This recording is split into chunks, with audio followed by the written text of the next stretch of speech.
জাকির, হ্যাঁ দাদা। Medical family কেন রে? এই মানুষ সেবা করার জন্য। কি কি কি কি আরেকবার বল। মানুষ সেবা করার জন্য? শোন, যখন দেশপ্রিয় পার্কে দুর্গাপূজা হয় না, একটা বড় করে ব্যানারটা নিয়েছি, পৃথিবীর সবচেয়ে বড় দুর্গা, এটা পৃথিবীর সবচেয়ে বড় ঢপ।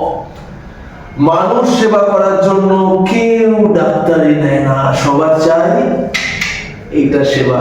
দেখ, তুই নিতেও যে প্রচুর ঘাম টাম জড়িয়ে নিতে প্রচুর স্ক্যান ট্যাম দেখে পাশ করলি, একটা গভর্নমেন্ট বা প্রাইভেট মেডিকেল কলেজে তুই চান্স নিবি, মনে হলো জীবনটা একদম ফুলের বাগান, গার্ডেন গার্ডেন ঘোরায়, ঠিক আছে।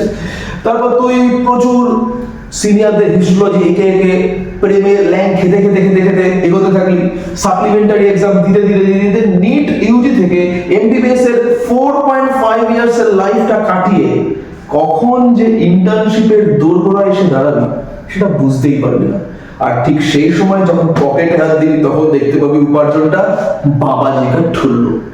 যখন তুই ইন্টার্নশিপে আসবি তখন এক বছরের জন্য তোকে দেবে 31,977 রুপিস ফর ইচ মান্থ। আমি এই জায়গায় প্রত্যেকটা প্রুফ দিতে থাকবো যাতে মনে কোনো রকমের সন্দেহ না থাকে।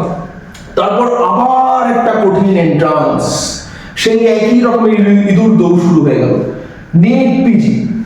ধর তুই চান্স পেলি না, তুই একই তোর কলেজে হাউস অপশন পেলি, সেই সময় তোর স্যালারি 49,884 রুপিস। আবার তুই দেখতে পাচ্ছিস তার প্রুফটা। এবার ধর তুই নিট পিজিটা কোনো রকম ভাবে ক্লিনিক্যাল প্যারাক্লিনিক্যাল যা ইচ্ছা ব্রাঞ্চে একটা কোনো ভাবে মাথাটা গলিয়ে দিলি, হয়ে গেলি তুই পোস্ট গ্রাজুয়েট ট্রেনিং। সেটা হতে পারিস তুই এমডি করছিস, এমএস করছিস বা কোনো একটা ডিপ্লোমা করছিস, তো স্যালারি মোটামুটি 54,176 রুপিস। এগেইন এটাও কিন্তু আমি প্রুফ দেব। এরপর তোকে আবার পরীক্ষায় বসতে হবে, পরীক্ষা দিতে দিতে দিতে দিতে মাথার চুল মোটামুটি পেকে যাবে, এটুকু কনফার্ম এই কোর্সে।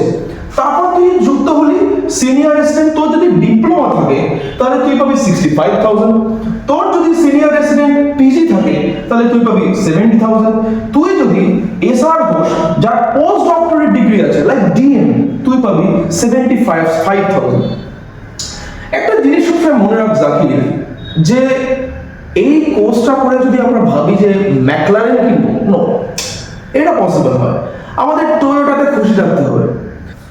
দেখ ভাই, তোকে আমি জনসেবা মানুষ সেবা করতে বারণ করছি না, অবভিয়াসলি করবি। ইভেন আমিও ভীষণ একজন জনদরদী মানুষ, কিন্তু একটি জিনিস সবসময় মনে রাখবি, এই সন্দীপ ঘোষদের আমলে তুই যদি 2 টাকায় পেশেন্ট দেখিস এবং ভাবিস আমি বিধানচন্দ্র রায় হতে যাবো, তাহলে অ্যাট দ্য এন্ড কিন্তু তোকে সিভিক ভলেন্টিয়ারের পরিণতিটা দেখতে হবে।